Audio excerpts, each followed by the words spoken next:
नाम है नितिन और आप सभी का स्वागत है मेरे YouTube channel PK and tutorial पर। गाइस, मैं आज आपके लिए फ़िज़िक्स की मोस्ट इम्पॉर्टेंट सीरीज़ जिसका मैंने नाम रखा है डायमंड सीरीज़, इसके लिए मैं आपको हर हफ्ते में 2 वीडियो आपके लिए लेकर आऊँगा। तो मैंने ये पहला वीडियो आपके लिए तैयार कर लिया, तो चलिए देखते हैं इसका पार्ट 1। तो सबसे पहले ये हम लोग जान लेते हैं कि navy, air force, NDA, SSC, railway, इन सभी एग्ज़ामों की दृष्टि से देखा जाए तो ये फ़िज़िक्स जो है वो टेक्निकल फ़िज़िक्स है और आपके बहुत ही काम आने वाली फ़िज़िक्स है। तो चलिए सबसे नंबर 1 क्वेश्चन की ओर चलते हैं। क्या दिया गया है? जब तरल और उसके आसपास के बीच का तापमान अंतर दोगुना हो जाता है तो ऊष्मा की हानि की दर कितनी हो जाएगी? तो देखिए दोस्तों, आप लोग इसके ऑप्शन देख सकते हैं कि इसमें क्या क्या दिए गए हैं। उतनी ही रहेगी, दुगनी हो जाएगी, 3 गुनी हो जाएगी या 4 गुनी हो जाएगी। तो इसका आंसर दोस्तों है 2 गुनी हो जाएगी। ये देखिए बी नंबर पे दिया गया है 2 गुनी हो जाएगी। चलिए दूसरा क्वेश्चन देखते हैं हम लोग। तो ये देखिए, निम्नलिखित में से कौन अन्य 3 की तुलना में सूर्य के प्रकाश को अत्यधिक पुनः परिवर्तित कर सकता है? तो इसमें देखिए दोस्तों, नंबर ए पे दिया गया है रेत का रेगिस्तान, ताजे हिमपात से ढकी हुई भूमि, मैदानी भूमि, धान की फसल की भूमि। तो इसका राइट आंसर जो है वो नंबर बी है, ताजे हिमपात से ढकी हुई भूमि। ये देखिए दोस्तों, ये लिखा है ताजे हिमपात से ढकी हुई भूमि, बी नंबर पे दिया गया है। चलिए तीसरा देखिए, तारों का रंग किस पर निर्भर करता है? तो देखिए तापमान, दूरी, रेडियस या वायुमंडलीय दाब। तो इसका राइट आंसर हो जाएगा दोस्तों नंबर ए, तापमान। ये देख सकते हैं नंबर ए पे दिया गया है तापमान। चलिए चौथा क्वेश्चन देखते हैं हम लोग। समुद्र की सीपी किस कारण से सुनहरे रंग की दिखाई देती है? तो हम लोगों का जो ऑप्शन दिए गए हैं वो विवर्तन, परिक्षेपण, ध्रुवण या फिर परावर्तन। तो इसका जो राइट आंसर है वो ध्रुवण है, पोलराइजेशन जिसको इंग्लिश में कहते हैं। ये इसका राइट आंसर है ध्रुवण। ठीक है दोस्तों, चलिए 5वें नंबर को देखिए। अप्रभावी तरंग किससे बनती है?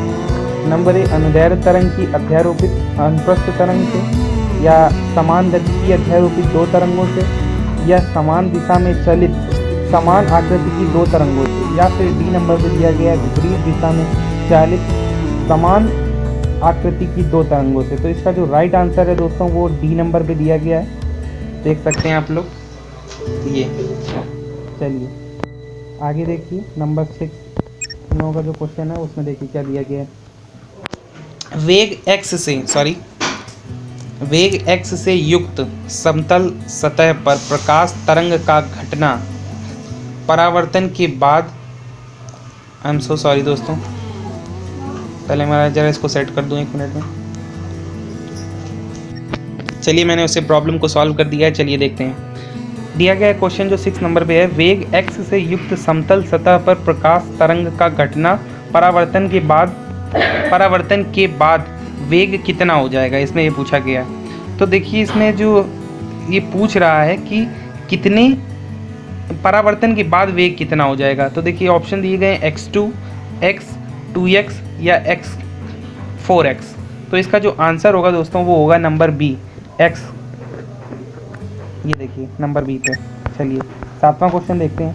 जब हम किसी वस्तु पिंड को देखते हैं तो रेटिना पर बनने वाला प्रतिबिंब कैसा होता है? वास्तविक तथा उल्टा, वास्तविक तथा सीधा, कल्पित तथा सीधा या कल्पित तथा उल्टा, यानी काल्पनिक होता है। काल्पनिक तथा सीधा या काल्पनिक या उल्टा, काल्पनिक तथा उल्टा। तो इसका जो राइट आंसर है दोस्तों वो नंबर ए हो जाएगा, वास्तविक बनता है हम लोगों का और उल्टा बनता है। चलिए आगे देखते हैं हम लोग क्वेश्चन को। जब रंगीन अक्षरों पर समतल कांच की मिट्टी रखी जाती है तो कौन सा अक्षर कम उठा हुआ दिखाई देता है? तो ऑप्शन देख सकते हैं हम लोग, लाल, नीला, बैगनी या हरा। तो इसका राइट आंसर दोस्तों नंबर ए हो जाएगा, लाल। चलिए 9वां नंबर क्वेश्चन देखते हैं। जल सतह पर तेल की पतली परत रंगीन क्यों दिखाई देती है? तो इसका ऑप्शन देखिए, नंबर ए पे परावर्तन के कारण, व्यतिकरण के कारण, विवर्तन के कारण या ध्रुवीकरण के कारण। तो इसका राइट आंसर दोस्तों हो जाएगा नंबर बी, व्यतिकरण के कारण। देख सकते हैं आप लोग। तो चलिए 10वें नंबर क्वेश्चन की ओर देखते हैं। तो हम लोगों का दिया गया है सूर्योदय और सूर्यास्त के समय वायुमंडल में लालिमा किस कारण छा जाती है। तो दोस्तों इसका राइट आंसर जो है वो हम लोगों का नंबर डी दिया गया है, प्रकाश के प्रकीर्णन के कारण। प्रकाश के प्रकीर्णन के कारण सूर्योदय और सूर्यास्त के समय वायुमंडल में लालिमा छाई रहती है। तो चलिए देखते हैं हम लोग 11वें नंबर क्वेश्चन की ओर। तो इसमें दिया गया है कि इस प्रघटना ने प्रकाश के अनुप्रस्थ स्वरूप को स्थापित किया, वह प्रघटना क्या है। तो दोस्तों इसका राइट आंसर जो है वो ध्रुवीकरण है, पोलराइजेशन जिसको हम लोग कहते हैं। तो ध्रुवीकरण इसका राइट आंसर हो जाएगा, नंबर डी पे दिया गया है। चलिए आगे देखते हैं।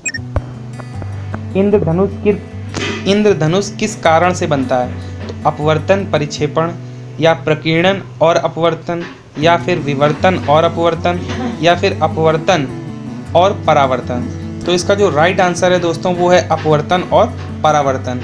ये नंबर डी पे दिया गया है, अपवर्तन और परावर्तन के कारण।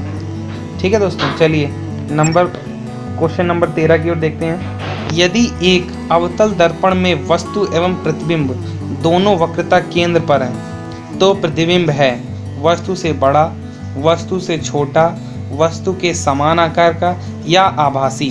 तो दोस्तों इसका जो राइट आंसर हो जाएगा वो नंबर सी हो जाएगा, वस्तु के समान आकार का। वस्तु के समान आकार का। चलिए 14 नंबर क्वेश्चन की ओर देखते हैं। वर्णांध व्यक्ति किन रंगों में भेद नहीं कर पाता है। वर्णांध व्यक्ति किन रंगों में भेद नहीं कर पाता है। तो काले और पीले, लाल और हरे, पीले और सफ़ेद, या फिर हरे और नीले में। तो दोस्तों इसका जो राइट आंसर है वो लाल और हरे रंग में भेद नहीं कर पाता है, जो कि नंबर बी पे दिया गया है। रेड एंड ग्रीन में वो डिफरेंस नहीं समझ पाता है कि क्या है एक्चुअल में रंग। तो देखिए दोस्तों हम लोगों का 15 क्वेश्चन है। समुद्र का रंग नीला दिखता है क्योंकि उसके ऊपर गिरने वाली सूर्य की किरण का होता है। तो इसका जो ऑप्शन दिया गया है, यानी इसमें ये पूछा गया कि समुद्र का रंग नीला दिखता है क्यों, किस कारण से। परावर्तन, दिशा परिवर्तन, विवर्तन, या फिर प्रकीर्णन। तो इसका जो राइट आंसर है दोस्तों वो नंबर डी है, प्रकीर्णन के कारण नीला दिखाई देता है। चलिए आगे देखते हैं। 16 नंबर क्वेश्चन दिया गया है। प्रत्येक गर्म वस्तु से का उत्सर्जन होता है, यानी प्रत्येक गर्म वस्तु का उत्सर्जन होती है क्या। क्वेश्चन आई थिंक ये मिस्टेक है थोड़ा। चलिए देखते हैं, इसको ड्रॉप करते हैं, आगे देखते हैं। वह विकिरण क्या है जो हमारे शरीर में गहरे प्रवेश कर जाता है। अच्छा हाँ ठीक, वह विकिरण क्या है जो हमारे शरीर में गहरा प्रवेश कर जाता है। तो वो यूवी विकिरण है, या अल्फा कण है, या ई कण है, या फिर गामा कण है। तो इसका दोस्तों राइट आंसर गामा कण हो जाएगा, जो नंबर डी पे दिया गया है। चलिए आगे देखते हैं। 18 नंबर क्वेश्चन देखते हैं। संक्रमण आयन किसमें प्रकाश को अवशोषित कर लेते हैं। संक्रमण आयन किसमें प्रकाश को अवशोषित कर लेते हैं। देखिए दोस्तों इसका जो ऑप्शन दिए गए हैं वो अवरक्त क्षेत्र, पराबैंगनी क्षेत्र, सूक्ष्म तरंग क्षेत्र, या फिर दृश्य क्षेत्र। तो इसका राइट आंसर दोस्तों हो जाएगा दृश्य क्षेत्र, नंबर डी पे दिया गया है, देख सकते हैं दृश्य क्षेत्र। चलिए आगे देखते हैं। 19 नंबर क्वेश्चन में क्या कह रहा है। निम्न में क्या प्रकाश की वायुमंडलीय अपवर्तन का परिणाम नहीं है। तो ऑप्शन ए दिया गया है, सूर्य का सूर्यास्त के समय लाल दिखाई देना, या फिर रात में तारों की टिमटिमाहट, या फिर सूर्य का आकाश में अपनी वास्तविक ऊंचाई से ज़्यादा ऊंचाई पर दिखना, या फिर सूर्य का अपने वास्तविक उदय से 2 या 3 मिनट पहले दिखाई पड़ना। तो इसका जो राइट आंसर है वो दोस्तों नंबर सी हो जाएगा हम लोगों का, सूर्य का आकाश में अपनी वास्तविक ऊंचाई से ज़्यादा ऊंचाई पर दिखना। ठीक है दोस्तों, चलिए 20वां नंबर क्वेश्चन देखिए दोस्तों। ये ध्वनि तरंगों की गूंज, देखिए दोस्तों इसमें कह रहा है कि ध्वनि तरंगों की गूंज के लिए कौन सा जिम्मेदार होता है। परावर्तन, अपवर्तन, व्यतिकरण, या फिर ध्रुवीकरण। तो इसका जो राइट आंसर है दोस्तों वो परावर्तन हो जाएगा, नंबर ए पे दिया गया है। इजी क्वेश्चन है, चलिए देखते हैं। यदि किसी इलेक्ट्रॉन और फोटॉन का समान तरंग दैर्ध्य हो तो उनका निम्नलिखित में से क्या समान होगा। वेग, रैखिक संवेग, कोणीय संवेग या फिर ऊर्जा। तो दोस्तों इसका राइट आंसर नंबर बी हो जाएगा, रैखिक संवेग। याद रखिएगा, रैखिक संवेग इसका समान होगा। 22वां नंबर क्वेश्चन देखिए क्या कह रहा है कि निम्नलिखित में से कौन सा प्रघटना यह निर्णय लेने में सहायक होती है कि प्रकाश एक अनुप्रस्थ तरंग है। ऑप्शन देख सकते हैं दोस्तों, व्यतिकरण दिया गया है, विवर्तन दिया गया है, ध्रुवीकरण दिया गया है और अपवर्तन दिया गया है। तो इसका राइट आंसर दोस्तों हो जाएगा सी, ध्रुवीकरण। ये देखिए दोस्तों, ये दिया गया है ध्रुवीकरण। ठीक है दोस्तों, चलिए 23 नंबर क्वेश्चन देखिए क्या कह रहा है। एक पूर्ण दोलन के दौरान एक सरल लोलक के सूत्र द्वारा किया गया कार्य इसके तुल्य है। लोलक की पूर्ण ऊर्जा के, लोलक की गतिज ऊर्जा के, या फिर लोलक की स्थितिज ऊर्जा के, या number D 0। I am so sorry for that because typing में थोड़ी मिस्टेक है, तो वो याद रखिएगा, ऊर्जा दिया गया है। ठीक है दोस्तों, तो इसका जो राइट आंसर हो जाएगा वो नंबर डी हो जाएगा, 0 यानी कि 0। याद रखिएगा। चलिए लास्ट से सेकंड नंबर देखते हैं। 24 क्वेश्चन नंबर दिया गया है, इलेक्ट्रॉन सूक्ष्मदर्शी चातुसूक्ष्मदर्शी से अधिक आवर्धन क्यों देती है। तो इसका ऑप्शन देखिए दोस्तों, इलेक्ट्रॉन का वेग प्रकाश के वेग से कम होता है। नंबर बी, इलेक्ट्रॉन की तरंग दैर्ध्य प्रकाश की तरंग दैर्ध्य से कम होती है। सी देखिए, इलेक्ट्रॉन में प्रकाश कणों से अधिक ऊर्जा होती है।